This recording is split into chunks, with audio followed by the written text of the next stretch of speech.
بسم اللہ الرحمن الرحیم۔ السلام علیکم ورحمۃ اللہ وبرکاتہ۔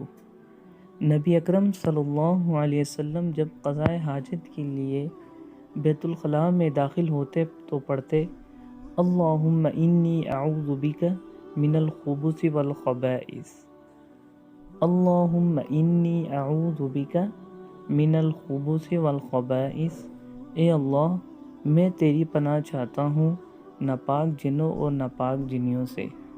امام ترمذی رحمۃ اللہ علیہ فرماتے ہیں کہ یہ حدیث حسن صحیح ہے۔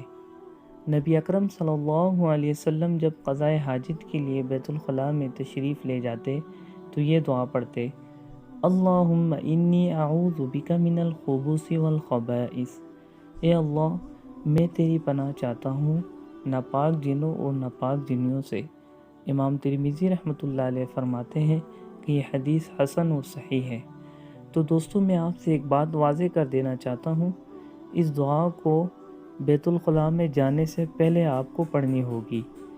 اس دعا کو بیت الخلاء میں جانے سے پہلے آپ نے پڑھنا ہے، جانے کے بعد آپ نے اس دعا کو ہرگز نہیں پڑھنا، اور دعا پڑھنی ہے اللہم انی اعوذ بک من الخبث والخبائث۔